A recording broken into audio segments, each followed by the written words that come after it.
beberapa hal tentang seperti nama, asal, dan angkatan kakak tingkat kami. Hai Kak, sebelumnya apakah saya boleh bertanya? Kalau boleh tahu nama kakak siapa ya? Baik, perkenalkan nama saya Petronella Ragusiana Samis, sering dipanggil Anis. Terus kalau saya boleh tahu lebih lanjut, kakak asalnya dari mana ya? Baik, saya berasal dari Kabupaten Nanda, tepatnya di Kecamatan Bejani. Kabupaten Landak ya Kak ya? Iya. Terus kakak angkatan berapa kalau boleh tahu? Baik, saya di Apri angkatan 2023 Prodi Unjas. Terima kasih ya Kak ya. Iya. Mungkin selebihnya akan ditanyakan oleh Mas Vita. Oke, halo Pak. Halo. Sini kami akan melanjutkan pemberian dari teman saya dan ada beberapa pertanyaan yang mungkin bisa kami tanyakan kepada Bapak. Yang pertama ini ada tentang definisi dan konsep dasar. Nah, di sini kami menanyakan apa definisi mendasar dari hak asasi manusia atau disebut HAM, dan apa yang membedakan dari hak-hak yang lain seperti hak sipil atau hak konstitusional. Baik, boleh saya menjawab? Oke, silakan. Baik, di sini ada definisi dasar dari hak asasi manusia atau HAM. HAM adalah hak-hak yang melekat pada semua manusia tanpa terkecuali apa dimiliki sejak lahir. Hak-hak ini bersifat universal atau berlaku untuk semua orang dimanapun. Tidak dapat dicabut, tidak dapat dihalangkan, dan tidak dapat berlebih atau semua hak sama pentingnya. Oke Kak, kalau untuk teman saya di Apri, apakah bisa mengenai jawaban Kak Anes ini? Cukup, bisa dipahami ya semua. Selanjutnya ada pertanyaan yang kedua nih Kak. Di sini kita ada beberapa pertanyaan yang kita tadi. Apakah kakak bersedia untuk menjawabnya? Saya bersedia. Baik. Di sini saya akan menanyakan tentang apa definisi dasar dari hak asasi manusia atau HAM. Baik, di sini saya akan menjawab pertanyaan yang sudah diberikan Krisna kepada saya. HAM adalah hak-hak yang melekat pada semua manusia tanpa terkecuali yang dimiliki sejak lahir. Hak-hak ini bersifat universal atau berlaku untuk semua orang dimanapun. Tidak dapat dicabut atau tidak dapat dihilangkan, dan tidak dapat dibagi atau semua hak sama pentingnya. Baik, terima kasih atas jawaban soal yang pertama kan. Terus yang kedua juga, saya akan bertanya apa aja sih prinsip-prinsip universal utama yang mendasar pada HAM? Baik, saya akan menjawab pertanyaannya. Prinsip-prinsip utamanya meliputi universalitas atau berlaku untuk semua, dan yang kedua adalah kesetaraan dan non-diskriminasi atau semua setara di mata hukum. Dan yang ketiga ada inalienabilitas atau tidak dapat dicabut, dan indivisibilitas atau semua hak saling terkait dan tidak dapat dipisahkan. Baik, terima kasih Kak atas jawabannya. Mungkin pertanyaan selanjutnya akan ditanyakan oleh teman saya. Oke, saya di sini Abdil. Ya, di sini saya ada pertanyaan nih Kak.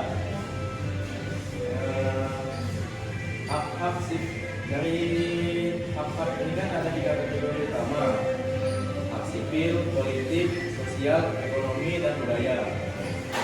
Bolehkah Kakak sebutkan dan jelaskan secara singkat dari 3 kategori ini Kak?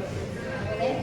Baik, di sini saya akan sebutkan dan jelaskan secara singkat. Dari yang pertama ada hak sipil dan politik, yaitu generasi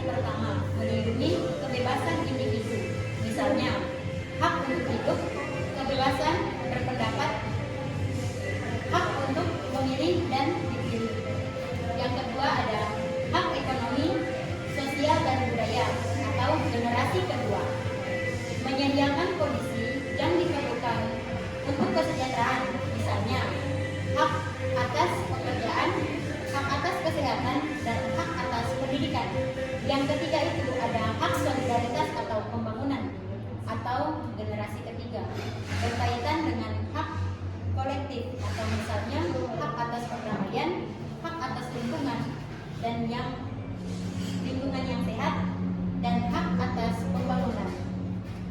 Oke, di sini ada pertanyaan selanjutnya nih Kak.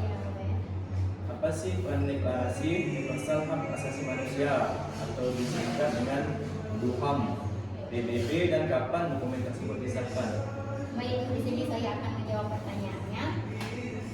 DUHAM berperan sebagai standar pencapaian umum untuk semua bangsa dan negara. Ini adalah dokumen HAM internasional pertama yang komprehensif. DUHAM disahkan oleh Majelis Umum PBB pada 10 Desember 1948 di Paris. Oke, selanjutnya di sini saya akan melanjutkan pertanyaan ini ke teman saya. Halo. Baik, di sini saya akan melanjutkan tentang pelajaran dari buat saya dulu ini. Saya juga ada pertanyaan-pertanyaan yang agak simpel sih Kak ya. Saya mungkin membelajar tentang HAM. Apa yang masuk dengan pandangan HAM ini Kak? Berikan dua contoh yang langsung terkait. Baik, di sini saya akan menjawab apa yang dimaksud dengan pelanggaran HAM dan dua contoh tersebut. Pelanggaran HAM berat adalah kejahatan luar biasa yang terstruktur, sistematis, dan meluas yang ditujukan terhadap penduduk sipil. Contohnya meliputi genosida, yaitu permusuhan ras atau kelompok etnis tertentu, dan kejahatan terhadap kemanusiaan, misalnya pembunuhan massal, perbudakan, dan penyiksaan. Baik, untuk saya jawaban Kakak mulai memuaskan untuk HAM berat yang ada di Indonesia ini.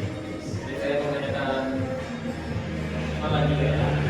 Ya, untuk institusi atau badan PBB mereka yang memiliki peran sentral dalam pemantauan dan penegakan HAM secara global. Baik, di sini saya akan menjawab pertanyaannya. Dewan Hak Asasi Manusia PBB atau UNHRC yang bermarkas di Jenewa.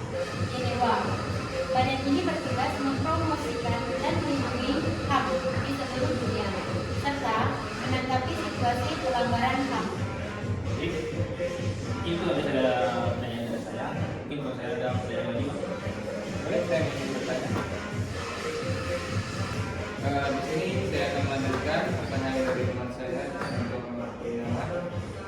Saya akan bertanya Kak tentang apa perbedaan mendasar antara hak sipil dan hak politik dengan hak ekonomi, sosial, dan budaya. Baik, di sini saya akan menjawab. Hak sipil dan politik umumnya bersifat negatif atau menuntut negara tidak mencampuri kebebasan individu dan harus dipenuhi segera. Sementara hak ekonomi, sosial, dan budaya bersifat positif, yaitu menuntut negara untuk menyediakan layanan atau kondisi, dan pemenuhannya seringkali dilakukan secara bertahap atau progresif sesuai kemampuan sumber daya negara. Baik. Jawaban Kakak siapa ya? Selanjutnya saya akan bertanya nih Kak. Bagaimana peran negara atau pemerintah dalam menjamin perlindungan dan pemenuhan hak bagi warga negara? Baik, saya akan menjawab pertanyaan ini. Negara memiliki 3 kewajiban utama. Yang pertama, untuk melindungi atau broadcast, mencegah pihak ketiga atau non-negara melanggar HAM. Yang ketiga itu ada kewajiban untuk memenuhi rule atau mengambil langkah-langkah positif untuk menjamin realisasi HAM.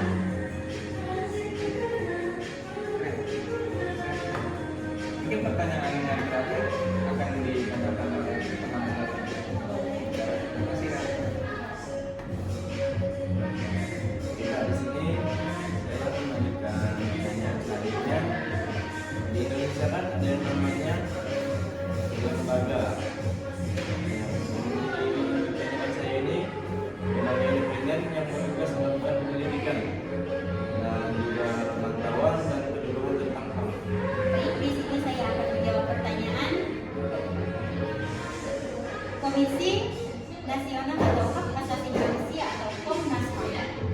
yang didirikan berdasarkan undang-undang.